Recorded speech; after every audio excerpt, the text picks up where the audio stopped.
Ni kutokea Mahakama Kuu ya Tanzania kanda ya Dar es Salaam ambapo leo hii imetoa uamuzi katika shauri la kikatiba baina ya Halima Mdee na wenzake 18 pamoja na Chama cha Demokrasia na Maendeleo Chadema.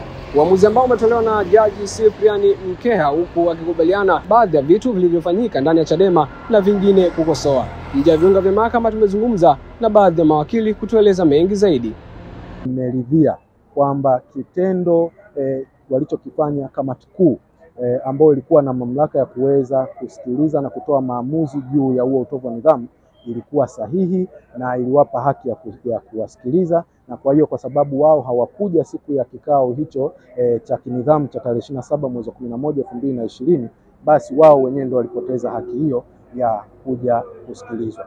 Na kwa misingi hiyo sasa mahakama imesema chama kilikuwa sahihi kufanya hivyo kwa sababu kanuni na sheria mbalimbali na kanuni zinaruhusu. Na sasa mahakama baada ya kukubali kwamba kamati kuu ilikuwa sahihi kufanya maamuzi hayo, ukumbuke kwamba wanachama hao wanapofanyiwa maamuzi wana haki ya kukata rufaa. Na kwa sababu kamati kuu ndio ilitoa maamuzi, walikuwa na haki ya kwenda baraza kuu. Na kwa hiyo wao waliandika sababu za rufaa baada ya kamati kuu kutoa maamuzi, na pia wakaandika maelezo written submission ya kutetea sababu zao za rufaa kwenda baraza kuu. Na baraza kuu liliketi na kutoa maamuzi likiafiki maamuzi yaliyofanyika na kamati kuu. Kwa hiyo kwenye maamuzi hayo sasa ya baraza kuu mahakama imeyatengua kwa maana ya rufaa ambayo walikata na ambayo ikasikilizwa na kutolewa maamuzi kuthibitisha kile ambacho kamati kuu ilikifanya yametenguliwa. Kwa hiyo kwa lugha nyepesi ni nini? Kwa lugha nyepesi ni kwamba maamuzi yaliyotenguliwa sio ya kamati kuu ambayo yameuondoa wanachama wa Halima Mdee na wenzake, bali ni maamuzi ya rufaa. Na kama ni maamuzi ya rufaa yameondolewa, maana yake ni kwamba sasa akina chama kikipenda, kama kitakaa na kuona kuna hiyo haja, kitaitisha baraza kuu na kuweza kufanya tena kusikiliza ile rufaa na kutoa maamuzi tena.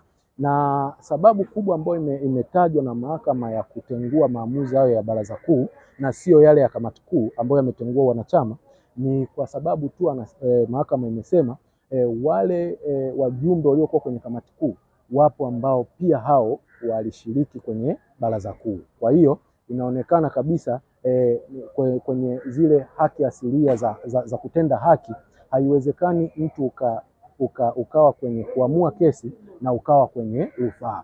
Kwa sababu John Mnyika alikuwa ni katibu wa chama na ambaye ni katibu wa chama alikuwepo kwenye kamati kuu na pia akawepo kwenye rufaa kwenye baraza kuu. Vile vile mwenyekiti Freeman Aika Limboya alikuwepo kwenye kamati kuu na akawepo kwenye baraza kuu kwenye kutoa maamuzi ya rufaa. Kwa hiyo ameona kwamba kitendo cha wajumbe hao kuwa sehemu zote mbili, maana yake ni kwamba inakiuka ile haki ya asili